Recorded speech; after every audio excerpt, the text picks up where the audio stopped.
Hey, it's Mark Ferguson with Invest for More, and we're at another house flip. This is one we just finished up. It's staged, and it is ready to list as soon as we get the listing pictures in. This has been a crazy house, one we bought a very long time ago, over a year ago. We're finally finished with it. We had a lot going on with it as far as having to evict the previous owner, trying to sell it as is and failing, and then having some contractors that took longer than we wanted.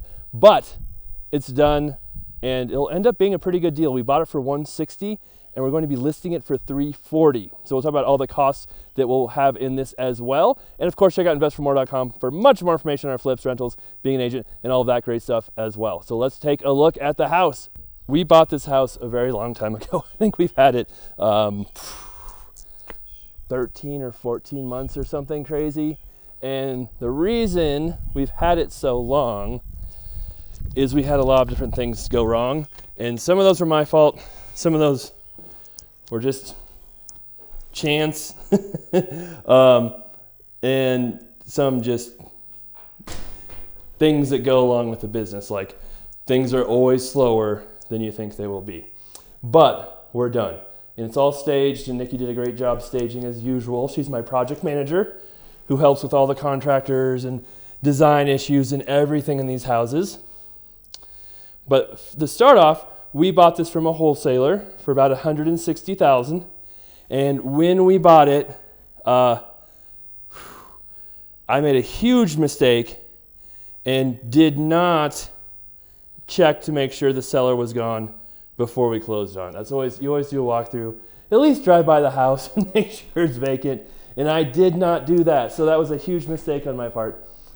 He did not leave. He was gone. Or he was still here, so we had to do an eviction.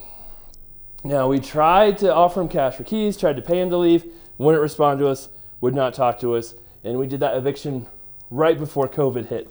So that shows you how long we've owned this house, where it's March of 2021, and we did that eviction before COVID hit, which hit in March of 2020. So yes, it took us a while. We were able to get that eviction done, and that was a crazy eviction. We'll link to it below. But we didn't know if he had left or not, or we didn't know if he was still in the house, but not in good shape. The sheriff always comes, the deputies, to help with the eviction, and they were weirded out too. They're like, we think he's probably in here somewhere. All his stuff's here. This is really weird. But it turns out he wasn't here. He just left almost all of his stuff. And later on we realized there are some pictures he took off the walls because there were such bad smoke stains everywhere. That you could see where the pictures were compared to where they weren't, to the nicotine stain. So he did leave, left almost all of his stuff. Like I said, we have a video of all of that. And left this house in this beautiful condition where we had to remodel a lot. So we did a lot of work on this one. As you can see, the bathroom's completely redone. The hardwood's refinished. We painted everything. We put in windows. Had to do a little bit of electrical, a little bit of plumbing. I think we ended up spending, I don't have the full tally, but probably in the range of $60,000 on this house. Once it's all said and done, we had to put in a new HVAC system. It had just a floor heater when we bought it. So that was pretty costly. I'll show you where that is here soon. And a lot was going on, but it's done, and we finally have it listed. So another reason it took so long was that after I had done the eviction, which took a while, getting all that done, it always takes a couple months, and then cleaned out the house, I thought, hey, let's list the house as is and just sell it like it is. We got a good deal on it. We'll list it for $200,000. And we did do that. We put it on the market for $200,000, and we didn't have a ton of interest, but we had some interest in it. Then we got a buyer, and I made the mistake of accepting an owner-occupied buyer. The lenders promised us, oh yeah, no problem, we can get the loan done. Yeah, it needs a little bit of work, but not that much. It should be fine. And we got through the whole loan process, and the appraisal came back, and they wanted some mold repairs done and some other repairs done. And we did those, and they just kept asking for more and more. And then all of a sudden, the lenders just ghosted us, and the agent ghosted us. And we kept extending, and it fell apart. They wouldn't respond to us, so that was a good 2 months of time, maybe longer, where that happened. And we took it off the market at that point, decided to fix it up all the way. And a lot of time passed before we did that, and then it always takes longer to repair things than you think as well. But here you can see the kitchen. We redid the whole layout. There's kind of a bar here before that stuck out, and we took that out and reconfigured it so we could fit a dishwasher in here, because there's no way to fit a dishwasher.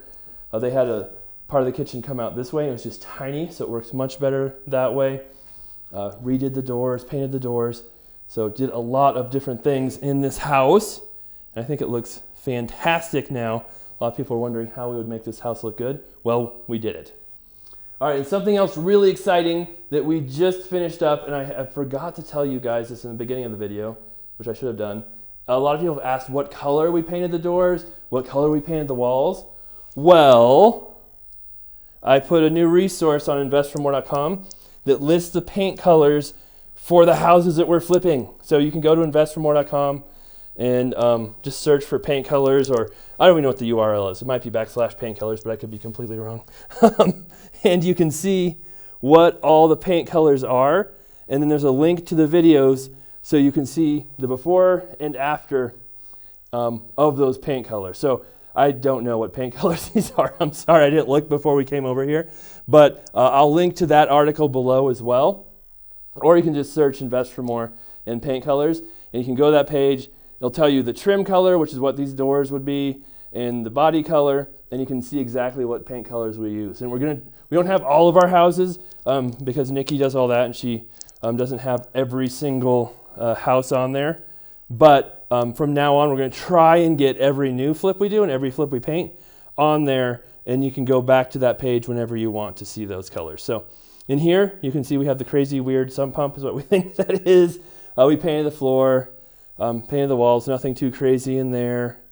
We didn't do anything too crazy in this basement. Carpet, paint, and cleaned up the laundry room a little bit, which is right here.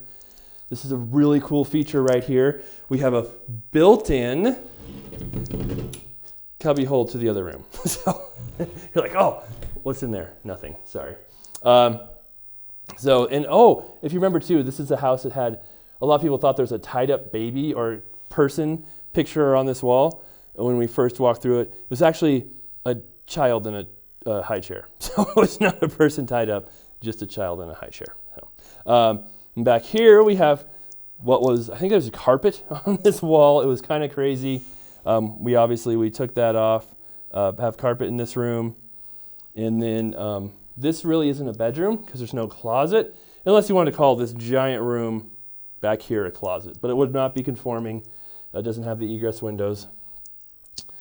For cost-wise, it's hard to say what all we'll have into this because we've had it for so long. But I would estimate we'd be somewhere in the range of, like I said, $60,000 for repairs, probably $35,000 for other costs when you factor in the financing costs, selling costs, carrying costs, all of that, maybe even more. So our break even will probably be around $260,000.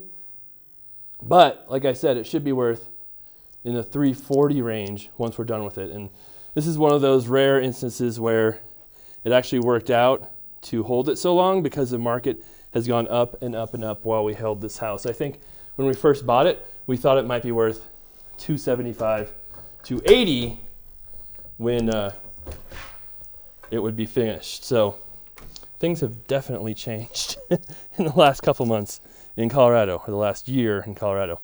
Here's our garage, which has been painted and cleaned up. Oh, that door's open. I don't think that door was open before. Anybody in here? You never know.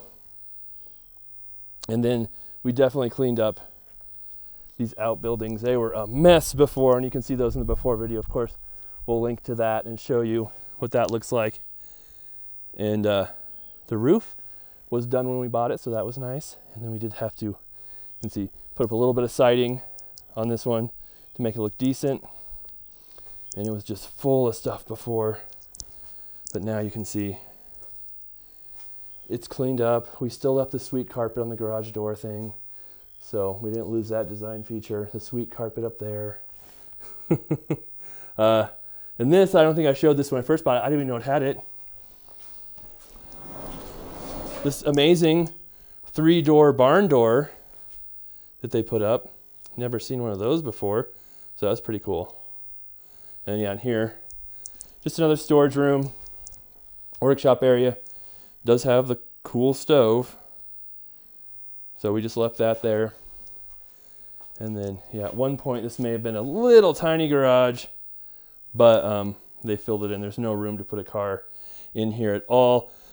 Maybe you could put a tiny car. Well, it'd be pretty tight. All right, so I recorded my outro, and for some reason it didn't save. So as a bonus, while I do my outro, you can see what the property looked like right after the eviction. So, well, during the eviction. This is my first look inside the house. Like I said, there's a video of this I will link to below. But so much stuff was left there. But like I said, you can kind of see some of the squares right there where the pictures were before. So he did move a few things, just almost nothing.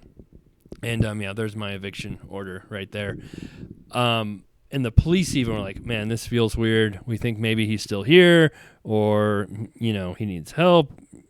But he wasn't there. He just left everything. And yeah, it was a mess. So it took quite a bit to just clean out this house. And there is a lot of stuff in there. And the thing you can't portray over the video is the smell of smoke and dirt and just old. And not a good old smell. Like sometimes there's good old smells. This was not a good old smell. So yeah, we totally redid that bathroom. Totally redid the hardwood, the paint. Had to redo some of the sheetrock. There was a lot that we fixed up on this house because it was just pretty rough when we bought it. And again, it was completely my mistake for not making sure he was gone while we did this. And there's the police, the sheriff's deputies walking through, checking everything out too. We even went into the attic up above to make sure he wasn't like hiding out in there or stuck out there. And the last thing is the kitchen. So of course, make sure you check out investformore.com for much more information on your flips, rentals, being an agent, all that great stuff.